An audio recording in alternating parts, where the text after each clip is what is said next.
जय शिव गोरक्ष। प्रिय श्रोताओं, आप सुन रहे हैं स्कंद पुराण और आज आप सुनेंगे स्कंद पुराण का भाग 76 तथा माहेश्वर खंड का भाग 75। श्रोताओं, पिछले भाग में आपने सुना नैमिषारण्य में रहने वाले मुनियों ने सूत जी से पूछा कि अरुणाचल मातम हमें सुनाइए।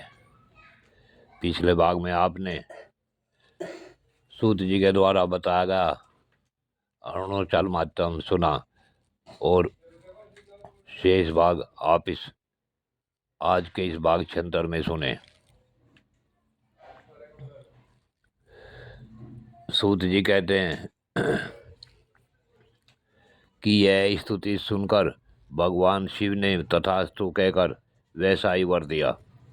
उस समय कमलकांत भगवान विष्णु ने अरुणाचलपति शिव जी से प्रार्थना करते हुए पुनः कहा, हे करुणानिधान अरुणाचलेश्वर, प्रसन्न होइए। प्रभो महेश्वर, आपका प्राकट्य समस्त लोगों के हित के लिए हुआ है।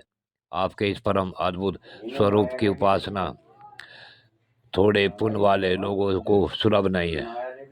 मैंने और ब्रह्मा जी ने वेदों के अनुसार स्तोत्र द्वारा आपका स्तवन किया है। जो मनुष्य आपका पूजन करेंगे वे निष्पाप एवं कृतार्थ हो जाएंगे।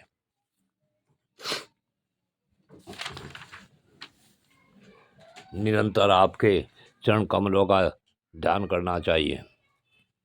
तब भगवान चंद्रशेखर ने ऐसा ही होगा यह कहकर भगवान विष्णु को वरदान दिया और अरुणाचल रूप में भी अस्थावर लिंग हो गए। श्रोताओं, इसे आगे की कथा सुने। ब्रह्मा जी बोले, हे सनक, अरुणाचल रूप में स्थित हुए भगवान शंकर के स्वरूप का जो लोग दर्शन और नमस्कार करते हैं वे निश्चय ही कृतार्थ हो जाते हैं। जो लोग प्रदक्षिणा, नमस्कार, तपस्या और नियमों द्वारा अरुणाचलेश्वर का पूजन करते हैं भगवान शिव उनके अधीन हो जाते हैं। जिसके द्वारा अरुणाचल लिंग की पूजा होती है वे उसे कलयुग का दोष नहीं लगने देते तथा उसकी आदि व्याधि भी नहीं बढ़ने पाती।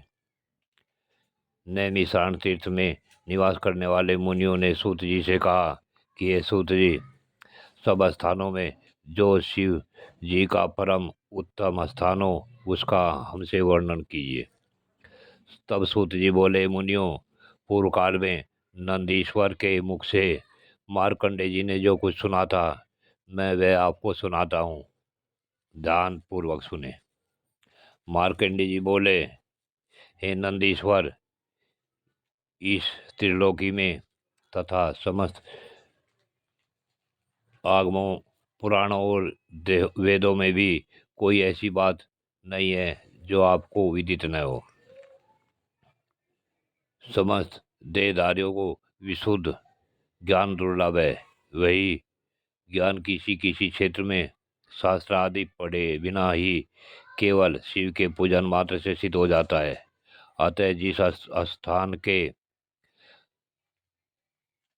माध्यम से समस्त शरीरधारियों को नियम पूर्वक शुद्ध ज्ञान की प्राप्ति हो जाए उसका मुझसे वर्णन कीजिए।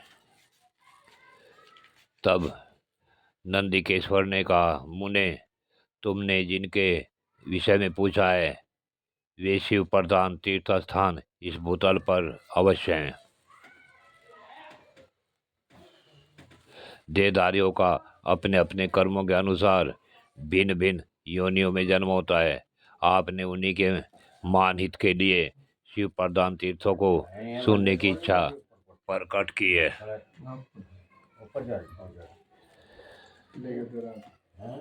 थोड़े कर्म तथा अधूरे ज्ञान से जन्म मरण की परंपरा नहीं शांत होती। अब सुनो, कौन कौन से वे क्षेत्र हैं जिन क्षेत्र में थोड़े ही भजन पूजन से, स्नान ध्यान से, उपासना करने से भगवान शिव प्रसन्न होते हैं।